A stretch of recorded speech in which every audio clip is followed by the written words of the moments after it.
Hello, my chicklets. Thank you for stopping by. Today we are going to read Unkept Secrets. As always, make sure to check out that description for the links. Let's go ahead and jump in. Remus, this is madness. You're never going to be able to fit in with the common folk. You know nothing about their lifestyles. Look, just because you are too high and prissy doesn't mean I am. I've snuck out before. Lot before. I can do this. You, on the other hand. Remus looked over his brother, who was dressed in an obviously expensive three-piece suit, buttons open to look more relaxed. You couldn't pass for a noble, much less normal. If you insist on following me, I insist on getting you new clothes. Remus had been hoping he could ditch his brother somewhere in the mall, but it looked like that wasn't happening. What? But I don't need new clothes. You really, really do. Everything you own is stuffy. Seriously, I've looked through your closet. There isn't even a single pair of booty shorts. Roman looked aghast, and Remus used that as an opportunity to start dragging Roman along. The more free-spirited of the twin was used to disguising himself. It was easy enough with a little bit of makeup to tone down their sharp features, but Remus knew they weren't out of the water until he got Roman into more normal clothes. Here, try these on, Remus said as he pushed Roman towards the dressing room, standing off to the side. Remus, how good to see you again, one of the sales clerks said, walking over to Remus.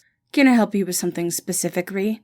Nah, just trying to get my brother something new. He's so unbelievably stuffy, and I want to go out and party today. Understandable. Please let me know if there's anything I can help you with. Will do, Lolo. Roman eventually came back out in tight jeans, a shirt, and a jacket. Is this better? He asked in a mildly sarcastic tone. Remus could tell that Roman was enjoying the new clothes, but was also completely unwilling to admit it. Better.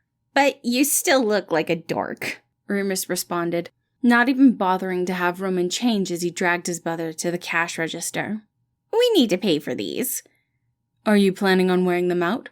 Logan was looking at him a bit confused, eyebrow raised, but he had long gotten used to Remus's eccentricities. Yep. Very well. He walked around the counter. May I? When Roman nodded, Logan began softly moving him where he needed in order to scan everything. Roman blushed. Being almost manhandled by this person was not something he had expected from his day.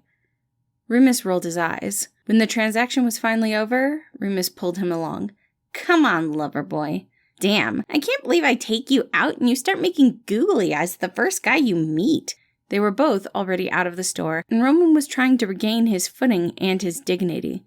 Excuse you, I'm a prince. Shut up. Remus hushed, pulling Roman to a hallway. Don't say shit like that. I know you mean it as a joke, but it will make people curious and will make them think more about this situation, and I kinda like being able to have a life outside of the stuffy crowns and gowns. 'Kay? So keep your mouth shut about prince stuff. Okay.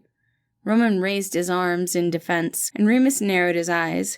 He had absolutely no intention of letting anyone figure out who he was. I promise, Roman defended, and Remus finally let go. Good. Now come on. I have a party to get to, and Roman, I swear if you blow this for me, I will become the next successor in line. They made their way through town. Roman realized, after 20 minutes of walking, he had left all of his clothes at the mall. That meant that the cute boy at the shop was probably going to notice all of his things, which meant that he might have figured out who Roman was if he looked from the pockets and found the monogrammed handkerchief. Instead of telling his brother and risking his ire, Roman shut his mouth tight, letting himself be dragged along to a party full of people he didn't know. The music was loud, and there were already people dancing. Remus scanned the room as Roman watched him carefully. All right. Blend in, try to have fun, and don't tell anyone shit, Remus said, before running off screaming, Patton! He did not want to be left alone, but it looked like he had little choice. Roman did his best to blend into the crowd, uncomfortable in a room full of people he didn't know. Normally he was very sociable, but this was new territory. He hadn't learned any of the social rules, and he had no idea what he was supposed to be doing. He was trying to just observe, find a way to learn the rules from everyone else, but it was harder than he thought. "You don't look very comfortable here, Prince Roman," a voice whispered beside him, and Roman jumped.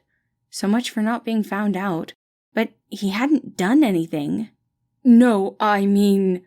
When he turned to look, it was the man from the store, Logan. I'm not."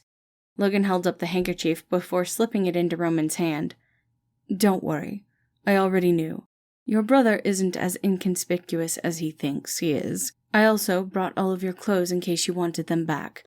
He did say the party, so I assumed it was this one. Is that why you came here?"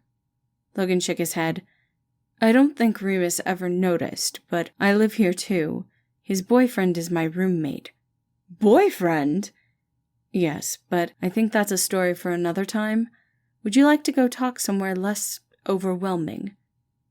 "That would be very much appreciated." Roman took Logan's outstretched hand and followed him towards a bedroom. Normally, he wouldn't follow a strange man to his bedroom, but Logan gave off a very kind aura, and Roman doubted that Remus's boyfriend would live with a bad person. More importantly, he was curious about this new development. "Thank you, Logan. I do appreciate it." "Honestly, it's my pleasure." Thank you all for listening. Again, this was Unkept Secret. I do hope y'all enjoyed it, and I hope you have a wonderful day.